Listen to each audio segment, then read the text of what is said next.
પછી એમાં કેટલા કેટલા શ્લોકો છે એ પણ આમાં લખ્યું છે. મત્સ્ય પુરાણમાં 14,000, માર્કંડેય પુરાણમાં 9,000, ભવિષ્ય પુરાણમાં 14,500, ભાગવત પુરાણમાં 18,000, બ્રહ્મ પુરાણમાં 10,000, બ્રહ્માંડ પુરાણમાં 12,100, બ્રહ્મ વૈવર્ત પુરાણમાં 18,000, વામન પુરાણમાં 10,000, વાયુ પુરાણમાં 24,600, વિષ્ણુ પુરાણમાં 23,000, વરાહ પુરાણમાં 24,000, અગ્નિ પુરાણમાં 16,000, નારદ પુરાણમાં 25,000, લિંગ પુરાણમાં 11,000, ગરુડ પુરાણમાં 19,000, કુર્મ પુરાણમાં 17,000, પદ્મ પુરાણમાં 55,000 અને સૌથી મોટામાં મોટું જો કોઈ પુરાણ હોય તો એ છે સ્કંદ પુરાણ, જેની અંદર 81,000 શ્લોકો છે. આ બધાનો ટોટલ સરવાળો કરો એટલે 4 લાખ થાય. કેટલા? 18 પુરાણની શ્લોકની સંખ્યા, એનો ટોટલ સરવાળો કરો એટલે 4 લાખ શ્લોકો થાય. બોલો, આ થાય પૂરું? આખી જિંદગી દેવી ભાગવત ગાવ ને વાલા, તોય દેવિયા મહાત્મ્ય મતુલમ, આ પૂરું થાય એમ નથી વાલા. આ તો આપણે આપણી બુદ્ધિ પ્રમાણે આનો વિસ્તાર કરીએ છીએ. તો 18 પુરાણ, પછી 4 વેદ આપણે જોઈ ગયા, પછી મહાભારતની રચના કરી વેદવ્યાસજીએ, જે ઇતિહાસ ગ્રંથ તરીકે જેની ગણના થાય છે. આ મહાભારતમાં પણ પહેલા 1 લાખ શ્લોકો હતા. પછી પુરાણ, પછી ઉપપુરાણો પણ 18 છે.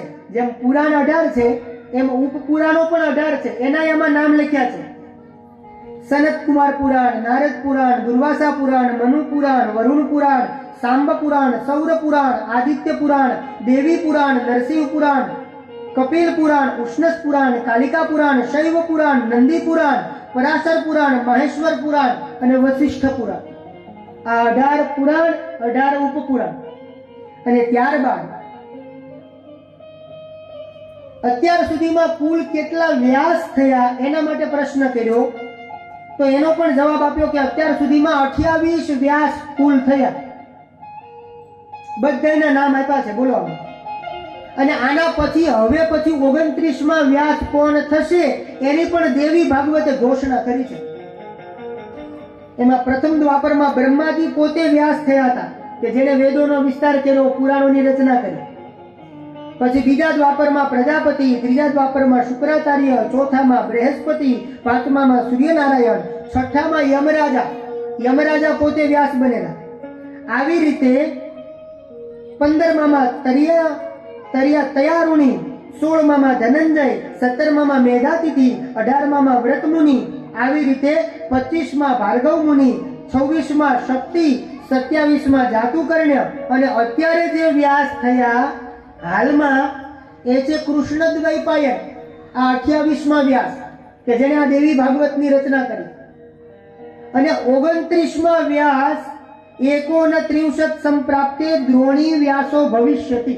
દેવી ભાગવતે ઘોષણા કરી કે હવે પછી જે વ્યાસ થવાના છે એ કોણ થવાનો છે? દ્રોણી વ્યાસો ભવિષ્યતિ. દ્રોણી એટલે દ્રોણના દીકરા, એટલે કે અશ્વત્થામા. એ હવે પછી વ્યાસ થશે અને વેદોનું વિસ્તાર કરશે, પુરાણોને મને તમને સમજાવશે. આવી રીતે 28 પ્રકારના વ્યાસની વાત કરી.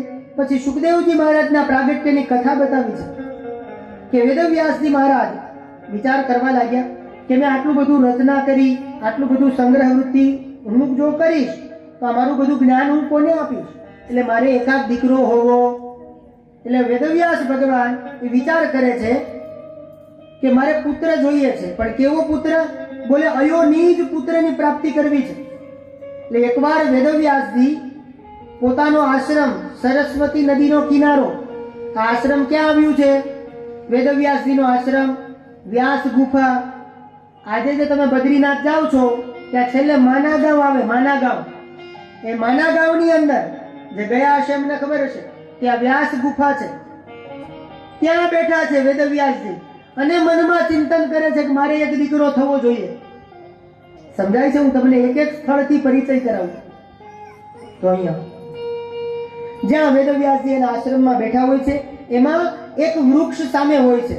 એ વૃક્ષની ઉપર એક ચકલી ને એક ચકલો બંને પોતાનો માળો બાંધી અને ત્યાં રહેતા હોય છે.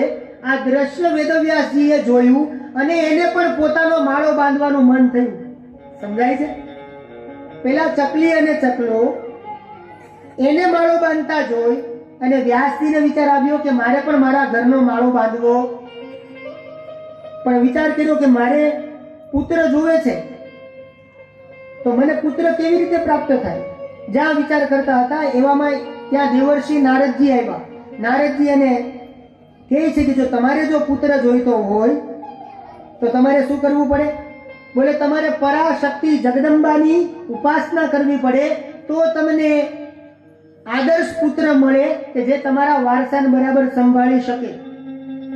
એટલા માટે હું વારંવાર કહું છું કે ડાયા દીકરા જો જોઈતા હોય તો એના માટે એવી સ્ત્રીઓએ ખાસ દેવી ભાગવત સાંભળવું અને વાંચવું. અહીંયા વ્યાસજી દેવી ભાગવત સાંભળે ને એના ઘરે જો સુખદેવ જેવા દીકરાનો પ્રાદુર્ભાવ થતો હોય તો મારે ને તમારે તો સાંભળવું જ રહ્યું વાલા.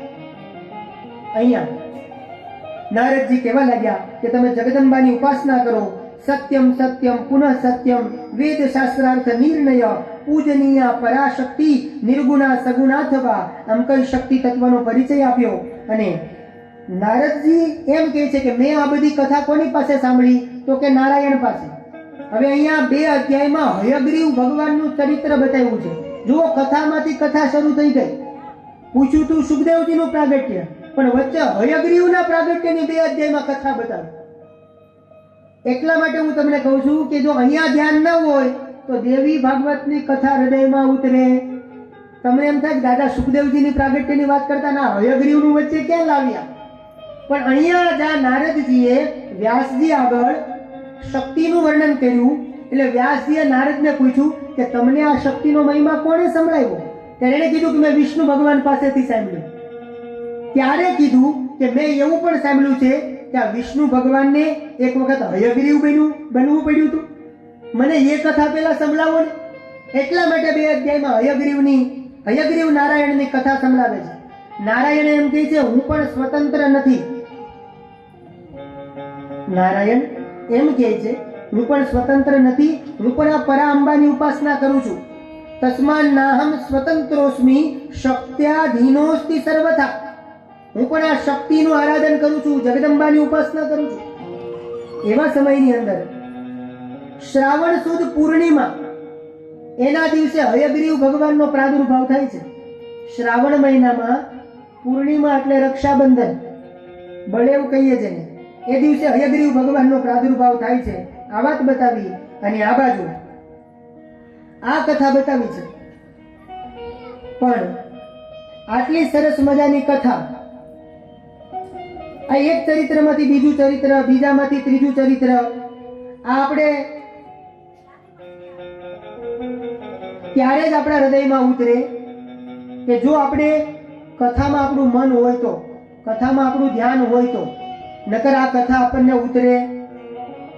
એટલે અહીંયા 2 અધ્યાયમાં હયગ્રીવ નારાયણની ચરિત્ર બતાવ્યું, કથા બતાવી. પણ જે વ્યક્તિ ફિઝિકલી ને મેન્ટલી અહીંયા બેઠા હોય એને જ આ કથા ઉતરે હો. બાકી દરેક વ્યક્તિને કથા ઉતરતી. પહેલા સમય સારો હતો વાલા. પહેલાના સમયમાં આપણે બધાય આ મર્યાદાથી જીવન જીવતા, ભક્તિભાવથી જીવન જીવતા, અને માતાજીના ગરબા ગાતા તો એ પણ ભાવથી ગાતા. અત્યારે એમાંય કેટલું કેટલું અપડેટ વર્ઝન. દોઢિયો તમારે છે આ બાજુ આવું? દોઢિયો, હાડા તણીયો, પોણા તણીયો, અઢિયો ગરબા ગાતા હતા ત્યાં સુધી વાંધો નતો. એમાંથી પછી આમાં એટલે રેવા દે, કડ ભાંગી જાય તારી. અમારે અમદાવાદમાં ક્લાસીસ છે, હરિઓમ. નવરાત્રી આવે એના પહેલા ક્લાસીસ ચાલુ થઈ જાય, ગરબા ક્લાસીસ. અને માતાઓ પાછી એના ઘરવાળાને ઘેર આવવાનો ટાઈમ થઈ ગયો હોય, એને જમવાનો ટાઈમ થાય અને આ ખંભામાં પાકીટ ને ગરબા બજાવું છે. રેવા દે, ગરબા નથી ગાવા, ઓલા આવ્યા છે એને જમાડ. ખોટું નહીં લાગે ને? તો અહીંયા લખ્યું છે એટલે કહું છું ભાઈ, અજય કુમાર, આમાં એવું હોય બધું. સમજાય છે? તો મારે તમને કેવું છે એમ કે પહેલા શું કરાય? ગરબા ગાવાના. હું તમને અન્યથા ન લેતા, પાછા મારા વાતનો ગલત અર્થ ન કાઢતા. હું તમને એમ કહેવા માંગુ છું કે પહેલા સમય સારો હતો કે આપણે માતાજીના ગરબા ગાતા, પ્રેમથી લગ્નમાંય ગરબાનું આયોજન કરતા. હવે સારા ગાયક કલ્પેશભાઈ જેવા હોય તો આપણે એમને પણ બોલાવીએ. તમે લોકોએ વચ્ચે અહીંયા જળદેવીમાં બહુ મોટો પ્રોગ્રામ કર્યો હતો. એ કલ્પેશભાઈ આવ્યા હતા, એ મને ખબર છે. બરાબર બોલું છું ને? કંઈક પાટોત્સવ હોય કે કંઈ પણ હોય, પણ કલ્પેશભાઈ આવ્યા હતા અહીંયા. એટલે એનો મતલબ એ છે કે વામન દાદા કલ્પેશભાઈનું ધ્યાન રાખે છે. એનો મતલબ એવું થયું ને. અમે અમદાવાદ હોઈએ તોય ભલે, કે અહીંયા હોઈએ તોય ભલે, પોતાનાનું ધ્યાન પોતાના ન રાખે તો થઈ રહ્યું ને વાલા. સમજાય છે? હું એવા ભાવથી કહું છું. તો અહીંયા મારે તમને કેવું છે કે પેલા સમય સારો હતો, હવે તો પહેરવેશ બદલાના. હવે એક દાદા, ખોટું નહીં લાગે ને, એક દાદા સવારમાં એનો લેંઘો ગોતતા હતા. લેંઘો, એક દાદા સવારમાં એનો લેંઘો ગોતતા હતા. ત્યાં લેંઘો ચડતો નથી. ત્યાં દીકરાના વહુ આમ બહાર આવ્યા અને દાદા વિચાર કરે મળવું આ કઈ સમજાતું નથી. એટલે અત્યારે લેંઘાના આપણે શું બનાવ્યા? ફરીથી હજી એકવાર હું બનાવ્યું? હા, હું બનાવ્યું લેંઘાનું પ્લાઝો. નામ શું હતું? પ્લાઝો. ખરેખર પ્લાઝો. આવું નહીં કરતા એમ દેવી ભાગવત ના પાડે છે કે દાદાનું એક જ. એટલા માટે મારે તમને કેવું છે, સુખદેવજીના પ્રાગટ્ય તરફ આગળ વધીએ પહેલા શું કહેવાનું?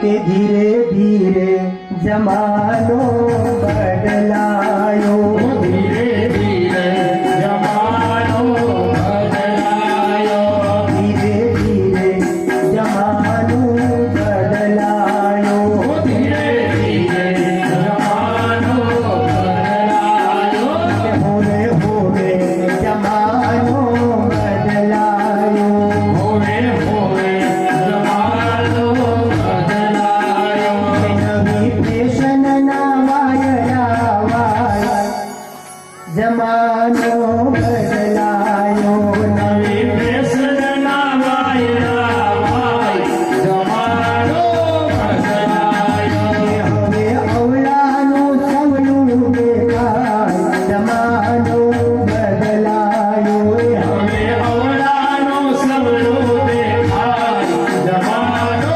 બદલાયો, ધીરે ધીરે જમાનો બદલાયો, ધીરે ધીરે જમાનો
પંક્તિ હૃદયમાં ઉતારતા કે પહેલા માત પિતાને વંદન સૌ કરતા હતા. પેલા માત પિતાને વંદન સૌ કરતા હતા. પહેલા માત પિતાને વંદન સૌ કરતા હતા. પેલા માત પિતાને વંદન સૌ કરતા હતા. હવે વૃદ્ધાશ્રમ ફૂલ થઈ જાય, જમાનો બદલાયો. હવે વૃદ્ધાશ્રમ ફૂલ થઈ જાય, જમાનો બદલાયો. નવી ફેશન નવાયા, જમાનો બદલાયો. નવી ફેશનના વાયા વાય, જમાનો બદલાયો. હવે અવળાનું સવલું દેખાય, જમાનો બદલાયો. હવે અમરાનું સવલું દેખાય, જમાનો બદલાયો. જમાનો બદલાયો. ધીરે ધીરે જમાનો બદલાયો. જમાનો બદલાયો. જમાનો બદલાયો. કે પેલા માત પિતાને વંદન સૌ કરતા હતા. પેલા માત પિતા એ હવે વૃદ્ધાશ્રમ ફૂલ થઈ જાય, જમાનો બદલાયો. એ હવે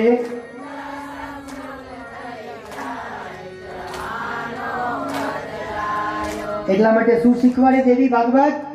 માતા પિતાની સેવા કરજો વાલા, એમાં જ સાચું સુખ છે.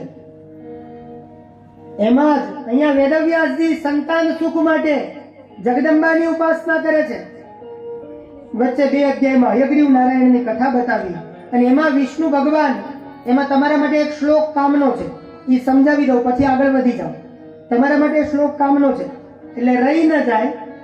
જ્યાં ભગવાન નારાયણ શેષ શૈયા ઉપર સૂતા હતા, હજારો વર્ષ સુધી ભગવાને પહેલા તો શેષ શૈયા ઉપર સૂતા, તો એના ભગવાન નારાયણના કાનમાંથી મેલ અને મેલમાંથી 2 અસુરોની ઉત્પત્તિ થઈ, જેનું નામ છે મધુ અને કૈટભ. 5મા દિવસે આપણે નવદુર્ગાનું પ્રાગટ્ય, ત્યારે આનું ચરિત્ર વિસ્તારથી આવશે.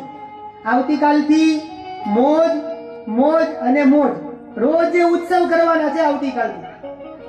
પણ સમય આવી જશો તો સમયે ગોઠવાઈ જવામાં મજા છે. સમયે ગોઠવાઈ જવામાં મજા. થોડુંક અત્યારે સમજાય, થોડુંક ઘરે ગયા પછી. તો અહીંયા વિષ્ણુ ભગવાન સૂતા છે, એના કાનમાંથી મેલ અને મેલમાંથી 2 અસુરો, એકનું નામ છે મધુ અને એકનું નામ છે કૈટભ. દેવી ભાગવત લખે વિષ્ણુ કરના મલોદભૂતો દાનવો મધુ કૈટભો મહાબલૌ ચતૌ દૈત્યો વિવૃધૌ સાગરે જલે. દેવી ભાગવતનો પ્રથમ સ્કંદ 6ઠ્ઠો અધ્યાય એનો 21મો શ્લોક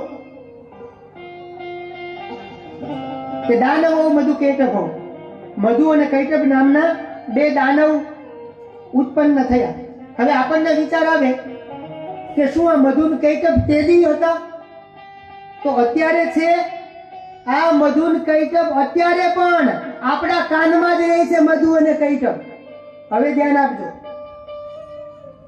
આ મધુ કૈટભ કયા કે જે મારા ને તમારા કાનમાં રહે છે? હમણાં હું કીધા પછી તમે હા પડશો કે હા દાદા તમે સાચા છો.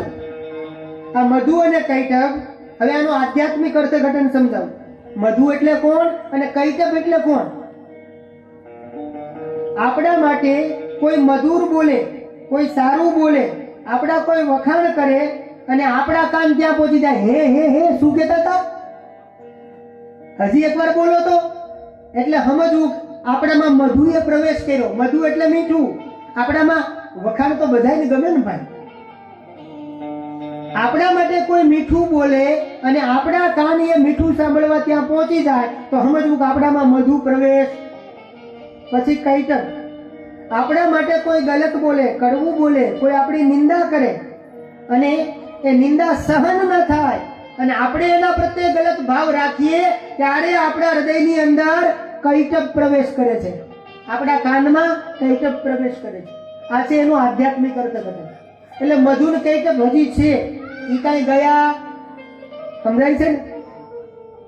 તો અહીંયા વિષ્ણુ ભગવાન ઘણા સમય સુધી સૂતા હોય છે અને એમાં હવે વેદવ્યાસજી વિચાર કરે છે કે મારે અહીંયા પુત્રની પ્રાપ્તિ કરવી છે અને આ બાજુ ભગવાન નારાયણ એ સૂઈ ગયા, એટલે કે લાંબા સમય સુધી સૂતા છે, ધ્યાનસ્થ છે અને દેવતાઓને યજ્ઞ કરવો છે. હવે વિષ્ણુ વગર કોઈ યજ્ઞ પૂરો થાય, કારણ કે યજ્ઞો વય વિષ્ણુ. એટલે દેવતાઓ ગભરાના. કોની પાસે જઈએ? દેવતાઓ આવ્યા માતાજી પાસે, બ્રહ્માજી પાસે, અને બ્રહ્માજીએ કીધું કે આપણે એક કામ કરીએ, અત્યારે વિષ્ણુ ભગવાન સૂતા છે, એને જગાડવામાં નહીં આવે તો યજ્ઞ પૂરા નહીં થાય. તો બોલે વિષ્ણુને જગાડે કોણ? તો જો તમારા માટે અહીંયા કામની વાત એ છે કે આ વિષ્ણુ ભગવાનને કોણ જગાડે? ત્યારે બ્રહ્માજીએ એક કીડાને બોલાવ્યો, જેનું નામ હતું વ્રમી નામનો કીડો. હિન્દીમાં જેને દીમક કહેવાય, દીમક. કીડાને શું કહેવાય હિન્દીમાં? દીમક. સંસ્કૃતમાં એના વ્રમી નામ બતાવ્યું છે અને ગુજરાતીમાં કીડો. સમજાય છે? આ કીડો પણ મને ને તમને આમ કાળ બનીને દંશ આપે છે. જો સમજાય તો આનો આધ્યાત્મિક અર્થઘટન કરું તો આ વ્રમી નામનો કીડો એને કીધું કે તું જા અને વિષ્ણુ ભગવાન આમ ધનુષ્યનો ટેકો રાખીને સૂતા છે ને એની પ્રતંચાને તોડી નાખ. બ્રહ્માજી કહે છે બોલો.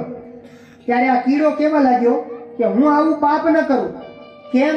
બોલે કોઈ સૂતેલા માણસને જગાડાય. બોલો, આ કીડાને ખબર પડે કે સૂતેલા માણસને ન જગાડાય. તમારા માટે આ શ્લોક કામનો છે. આ કઈ અને પછી આપણે સુખદેવજીના પ્રાગટ્ય અને પછી આરતી તરફ આગળ વધીએ. તો અહીંયા કીધું છે કે નિદ્રા ભંગ કથા છેદો દંપત્યો પ્રીતિ ભેદના શિશુ માતૃ વિભેદસ્થ બ્રહ્મ હત્યા સમમ સ્મૃતમ. કીડાના મુખમાંથી શ્લોક નીકળ્યો. કીડો બોલ્યો છે. એક તો નિદ્રા ભંગ, કોઈ સૂતેલા વ્યક્તિને જગાડવા, એટલે નહીં જગાડવા એટલે થોડાક સમય પૂરતી નહીં જગાડવા. હા, પછી બહુ વધારે સૂઈ રહે પાછા તો જગાડવા કે જાગીને કામે લાગી જાવ. અને તો થાકીને આવ્યા હોય અને જ્યાં સૂતા હોય અને આપણે આમ જગાડીએ એમ નહીં જગાડવા એમ. એટલે એક તો નિદ્રા ભંગ, બીજું કીધું કથા જ છે તો આના ઉપર ઘણું બધું બોલાય હોય. એક શ્લોક ઉપર 3 કલાક બોલે. નિદ્રા ભંગ, કોઈની ઊંઘ ના બગાડવી. ઘણા એમ કહે ને કે મારી લાખ રૂપિયાની ઊંઘ બગાડી, એવું આપણને સાંભળવા મળે. પછી આવ્યું કથા જ છે તો કોઈ જગ્યાએ કથાનું આયોજન થતું હોય અને એમાં જો આપણે વિઘ્ન કરીએ તો એને મહાપાપ ગણવામાં આવ્યું છે. કોઈને કથામાં જવું હોય ને આપણે કથામાં જતા રોકીએ તો પણ આપણે પાપના ભાગીદાર થઈએ. નિદ્રા ભંગ, કથા જ છે દો. પછી કીધું દંપત્યો પ્રીતિ ભેદના. પતિ ને પત્ની વચ્ચે ક્યારેય ઝઘડો કરાવવો. કોકનું સારું હાલતું હોય ને તો આપણે રાજી રહેવું, એમાં ટાંગ અડાડવાનો પ્રયાસ કરવો. આની ઉપર ઘણું બધું બોલાય પણ આપણે આગળના દિવસો આ બાકી રાખીએ થોડું. તો દંપત્યો પ્રીતિ ભેદના. પછી કીધું શિશુ માતૃ વિભેદસ્થ. એક બાળકને ક્યારે એના માંથી, બાળકને માને વાલા બાળકો હોય તો માને ક્યારે બાળકોથી દૂર કરવી. તમે એને બે નબળી વાત કરો એટલે એને ગલત વિચાર આવે, એના દાંપત્ય જીવનમાં ભંગાણ થાય અને એ માં અલગ થાય ને દીકરાથી. આવો અપરાધ ક્યારેય કરવો. કીડો આવી બધી શિક્ષા આપે ત્યારે બ્રહ્માજી કહેવા લાગ્યા કે ડાયો થામાં, તારે જો યજ્ઞનો ભાગ જોઈતો હોય, તારે યજ્ઞમાં ભાગ જોઈતો હોય તો વિષ્ણુ ભગવાનને જગાડ. અને શોર્ટમાં કહું, પછી એક કીડો, વ્રમી નામનો કીડો, એ વિષ્ણુ ભગવાન જ્યાં સૂતા હોય છે ત્યાં જઈ અને ધનુષ્યની પ્રત્યંજા તોડે છે અને ધનુષ્યના કડાકાની સાથે વિષ્ણુ ભગવાન ઉઠી જાય છે. આ કથા બતાવી અને હવે આ બાજુ વેદવ્યાસજી વિચાર કરે છે કે મારે દીકરો જોવે છે પણ દીકરા માટે શું કરવું. એટલે એને કીધું કે તમે જગદંબાની ઉપાસના કરો. અને આ બાજુ જગદંબાની ઉપાસના વેદવ્યાસજી કરે છે અને આદર્શ પુત્ર માટે નારદજી એને એક મંત્ર આપે છે, નવાર્ણ મંત્ર. ઓમ ઐમ રીમ ક્લીમ ચામુંડાય વિચે. આગળ હું તમને આ મંત્ર વિશે કેટલા ફાયદા થાય એ સમજાવીશ. આ મંત્ર વેદવ્યાસજી બોલે છે. વેદવ્યાસજીએ 100 વર્ષ સુધી તપ કર્યું. કેટલા વર્ષ સુધી? 100 વર્ષ સુધી તપ કર્યું. જ્યાં તપશ્ચર્યા ચાલતી હતી એવામાં વેદવ્યાસજીના આશ્રમની બાજુમાંથી એક ઘૃતાચી નામની અપ્સરા નીકળે છે. એ ઘૃતાચીને જોઈ અને વેદવ્યાસજી વિચાર કરવા લાગ્યા. ઘૃતાચીને જોઈ અપ્સરાને એટલે વ્યાસજીનું મન એ ઘૃતાચી તરફ ખેંચાણું. એટલે અહીંયા સુખદેવ જેવો દીકરો જોઈતો હતો. એટલે આ ઘૃતાચી પોતાનું રૂપ બદલી અને સુકી કેતા પોપટીનું રૂપ લીધું એને અપ્સરાએ. અને આ બાજુ જ્યાં વેદવ્યાસજીએ એ સુકી પોપટી ઘૃતાચીને જોઈ અને બરાબર એ જ સમયે વેદવ્યાસજીનું દિવ્ય તેજ એ ધરતી ઉપર પતિત થયું. એ તેજ એ લઈ અને પછી એ તેજ એક અગ્નિકુંડમાં પધરાવવામાં આવ્યું અને એ અગ્નિકુંડની અંદરથી સાક્ષાત શિવના અંશ સમાન પુત્ર સુખદેવજી મહારાજનું પ્રાગટ્ય થાય છે. બોલો સુખદેવજી મહારાજ કી જય. બોલો સુખદેવજી મહારાજ કી જય. સુખદેવજીનું પ્રાગટ્ય થયું. હવે એ સુખદેવજી મોટા થાય છે, એના લગ્નની પણ કથા આવે છે, પણ એ બધી જ કથા આવતીકાલે. આજે દેવી ભાગવત એનો આજે બીજો દિવસ, આવતીકાલે ત્રીજો દિવસ. આવતીકાલે વહેલાસર સમય આવી જજો તો તમને પણ મજા આવે અને ખાસ તો વામન દાદાને મજા આવે. એક પણ કથા આપણે સંક્ષેપ ન કરવી પડે એટલા માટે સમયસર આવી જજો. અને આવતીકાલે ભગવતી ભુવનેશ્વરી માનો પ્રાગટ્ય મહોત્સવ છે તો એ આપણે ધામધૂમથી ઉજવશું. એકવાર જોરદાર તાળીઓથી નારાયણભાઈને વધાવો. આટલું સરસ મજાનું આયોજન. અને ગૌશાળામાં જે કઈ નામો આવ્યા હશે એ નામો પણ અહીંયાથી પિયુષભાઈ જાહેર કરશે. જય જય બોલો આનંદ અંબે માતની રે. અંબે માતની રે, ભવાની માતની રે. અંબે માતની રે, ભવાની માતની રે. જય બોલો આનંદ અંબે માતની રે. જય જય બોલો આનંદ અંબે માતની રે.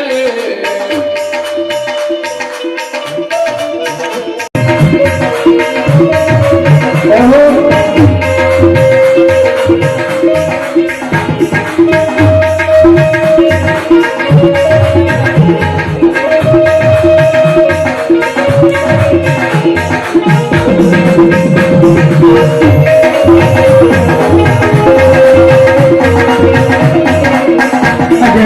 બોલો આનંદ અંબે માતની રે. જય જય બોલો આનંદ અંબે માતની રે. અંબે માતની રે, ભવાની માતની રે.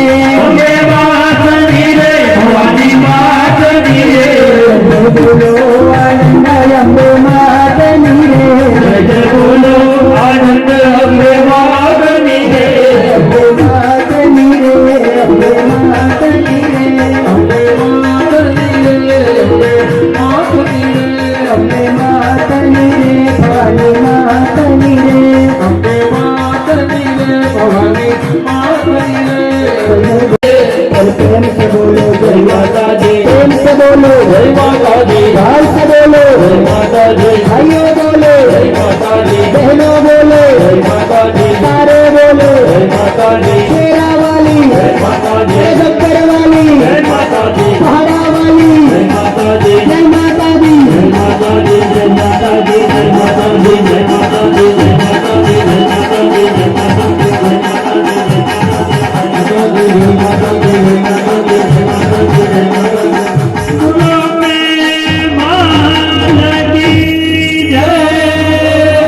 नमः पार्वती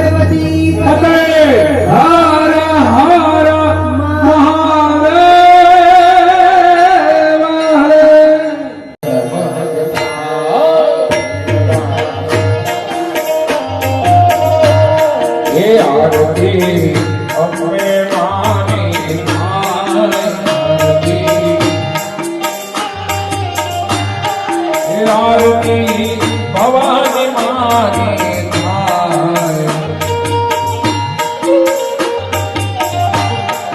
દીવડા જગમગ જગમગ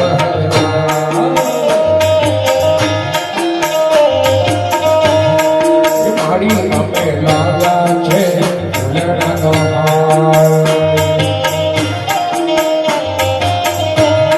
એ મારી તમે ફેરતો આનંદ થાય.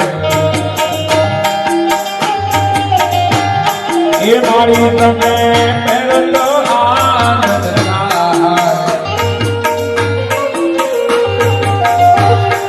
દીવડા જગમગ જગમગ થાય. એ મારી અમે લાવ્યા ભોજન ના થાળ.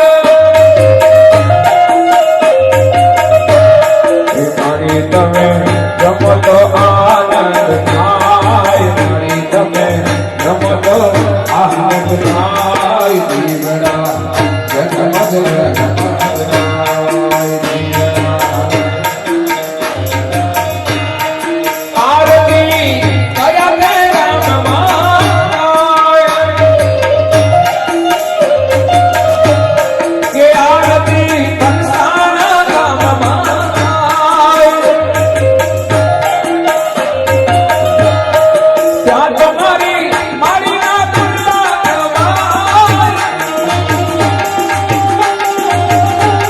ત્યાં તમારા મારીના ગુણલા કરવા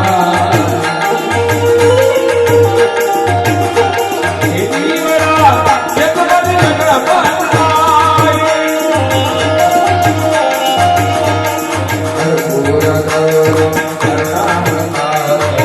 સારે સારા